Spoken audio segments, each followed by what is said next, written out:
How can I help you? Yes, ma'am. I was calling to report a missing person. Give me 1 second. I pray to God that they not, but it's not like them not to answer the phone. Your husband and your daughter are missing? Right. I've been calling and texting and leaving messages and nothing.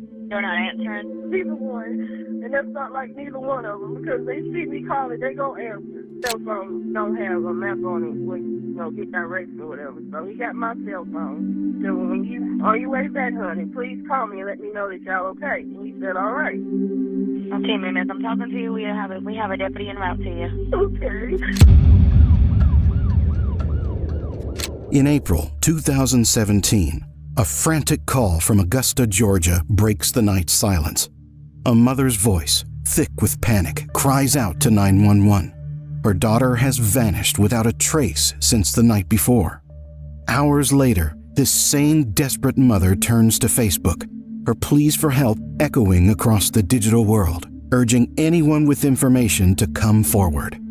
But beneath her tearful appeals hides a chilling truth, a truth that would shock the community and reveal a grim reality behind those cries for help.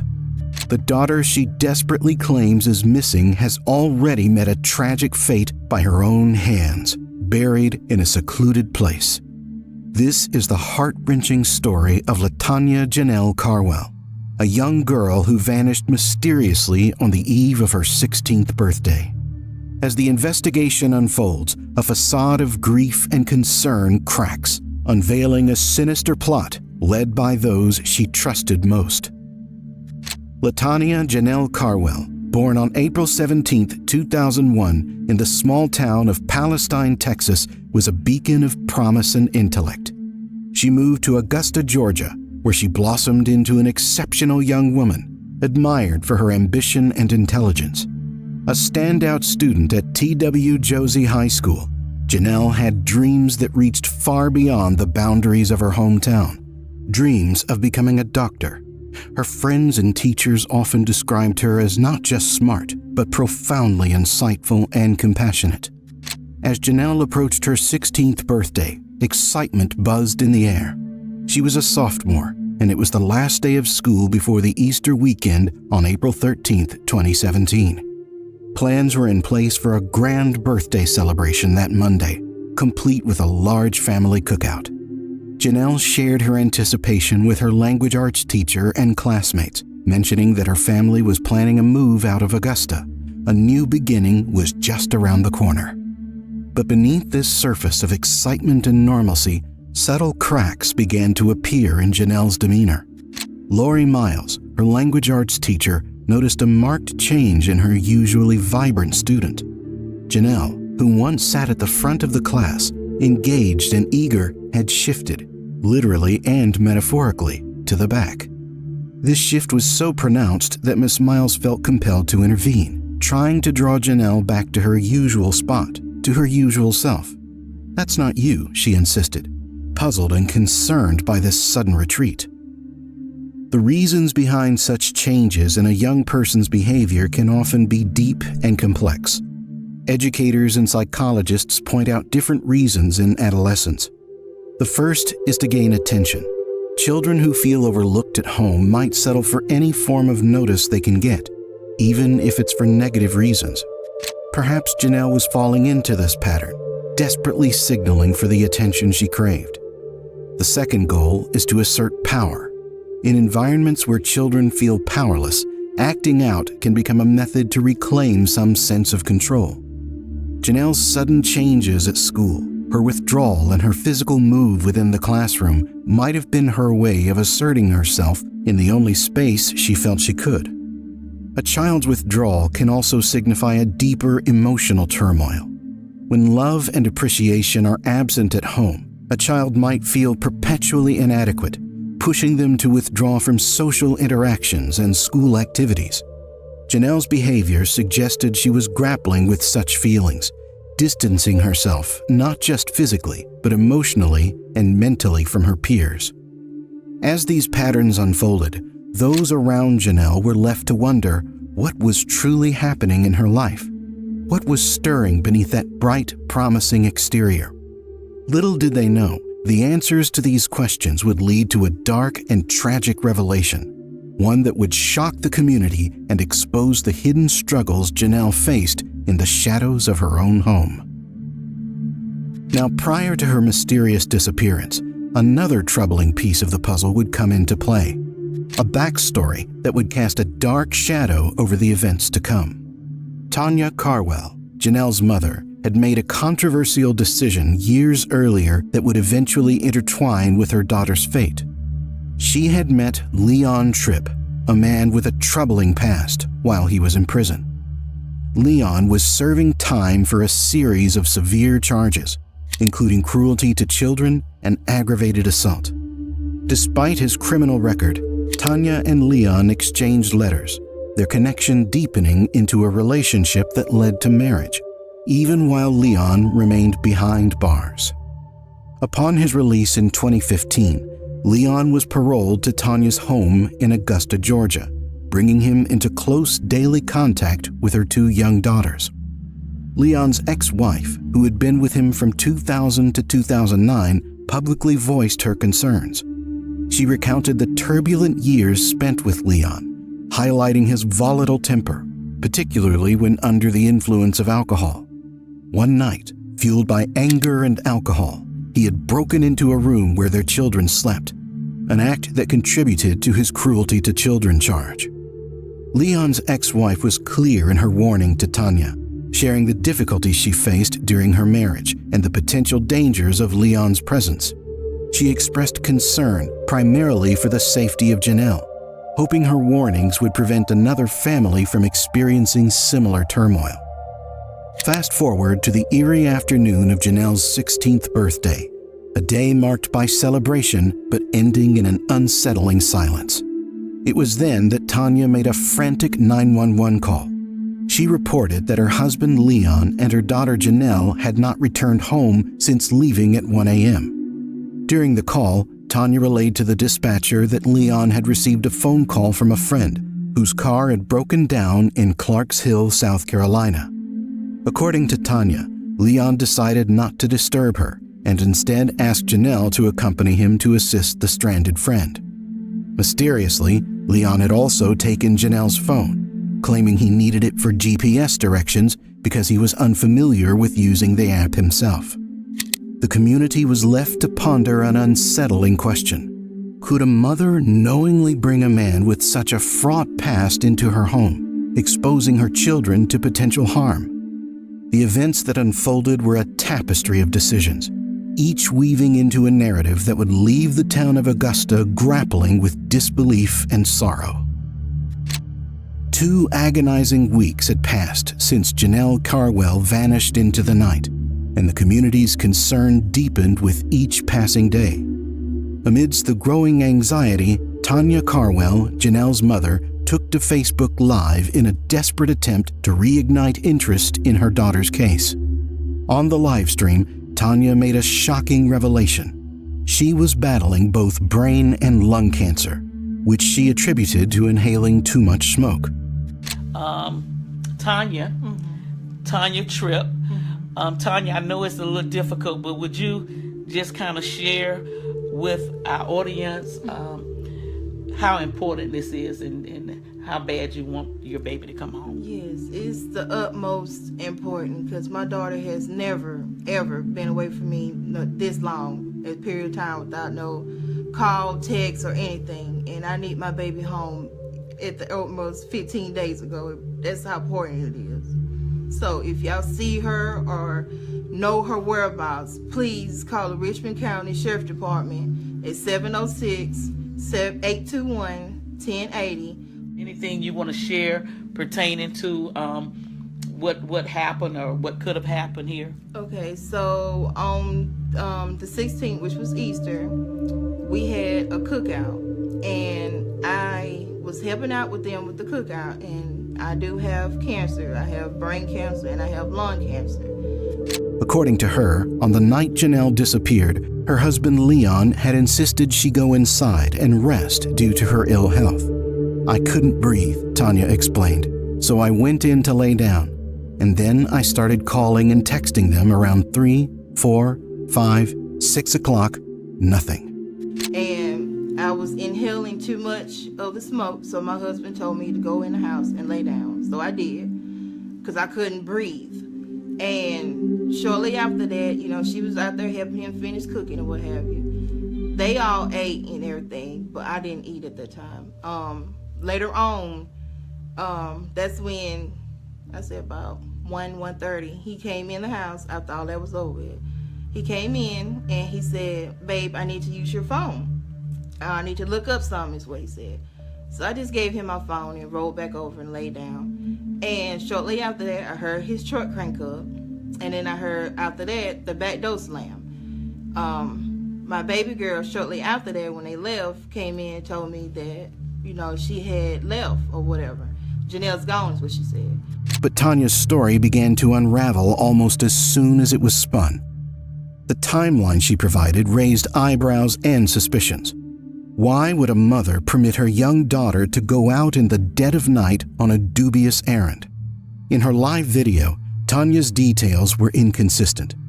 She mentioned texting between 3 p.m. and 6 p.m., yet she also stated that Janelle and Leon had left just after midnight and took her phone with them too.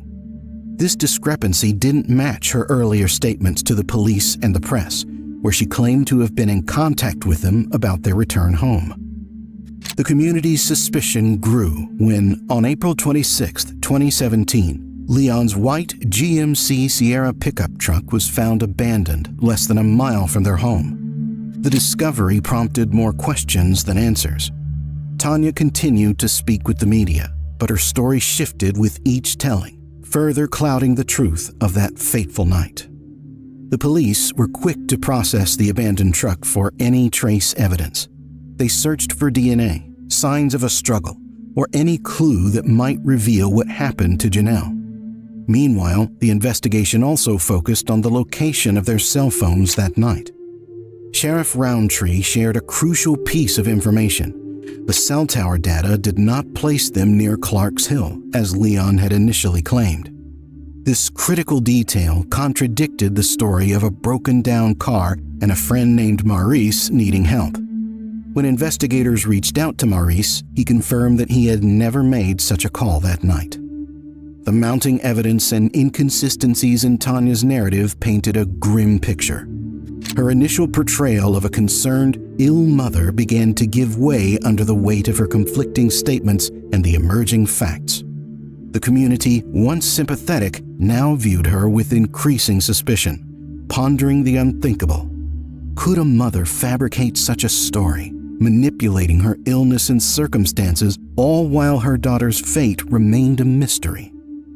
As the investigation continued, each revelation seemed only to deepen the enigma surrounding Janelle's disappearance.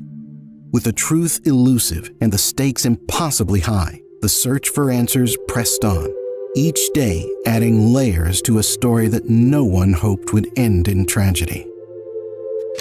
As the days turned into weeks and weeks into months, the disappearance of Janelle Carwell became a haunting mystery that captivated the community of Augusta, Georgia. Speculation swirled around the circumstances of her vanishing, with theories ranging from the plausible to the outright absurd. One particularly disturbing rumor suggested an affair between Janelle and her stepfather, Leon Tripp. When confronted with this allegation, Tanya Carwell's response was fierce and dismissive.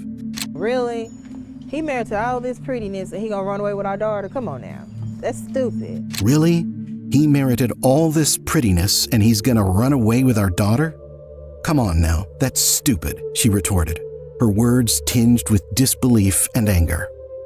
Meanwhile, the search for Janelle intensified. The local police, alongside the community, poured their efforts into locating her. The outpouring of support was overwhelming. Vigils lit up the night, and volunteers grouped together, forming search parties that combed through the town and its surrounding areas. Ray Montana, a community leader known for his work with at-risk individuals, became a central figure in these efforts. Days and days of 100-degree sweat. Many people fell out. A couple of our search teams, they went to the hospital. One young lady had to get a spinal tap because of the heat and everything. So it was definitely emotional. It caused a lot of depression in a lot of our lives because it affected the community. Janelle was like one of our own kids. He was on Facebook Live daily, rallying a crowd of 200 to 300 volunteers. Despite the scorching 100-degree heat, they persevered, though the harsh conditions took their toll. Some volunteers were forced to quit. Others ended up in the hospital, and one woman even underwent a spinal tap due to severe dehydration. The breakthrough came on March 23, 2018, nearly a year after Janelle's disappearance. The grim discovery was made by a local citizen surveying the backyard of a vacant residence. There, protruding from a shallow grave, was a human bone. The news rippled through the community and across media outlets, confirming the worst fears. The remains of Tanya Janelle Carwell had been found on Golden Camp Road. Just before her disappearance, Janelle had visited the dentist, and it was her dental records that provided a positive identification of the remains. The details surrounding her final hours remained largely unknown, shrouded in mystery and horror. The indictment revealed only chilling snippets. Janelle's demise involved means and manner unknown, implicating Leon's hands and other unidentified objects that, when used offensively, resulted in serious bodily injury.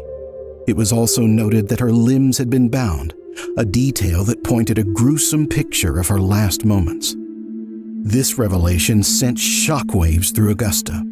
The community, which had come together in hopes of finding Janelle alive, now mourned a tragic loss. The speculations and rumors that had once filled the air were now replaced with a somber reality. The mystery of Janelle Carwell's disappearance had been solved, but it left behind a trail of questions about family, trust, and the hidden darkness that can lurk behind closed doors. As the investigation into Janelle Carwell's disappearance deepened, the situation took a dramatic turn. On May 1st, 2017, just days after Janelle was reported missing, the police issued a warrant for the arrest of Leon Tripp on kidnapping charges. Despite the mounting evidence, Tanya Carwell staunchly defended her husband. In interviews with TV reporters, Tanya expressed her concern for her daughter, but vehemently denied any wrongdoing by Leon. She even criticized the sheriff's office publicly, accusing them of falsely pointing fingers at a man she claimed loved them deeply. Weeks passed, and the mystery deepened. Citizens in Atlanta began to report sightings of Leon.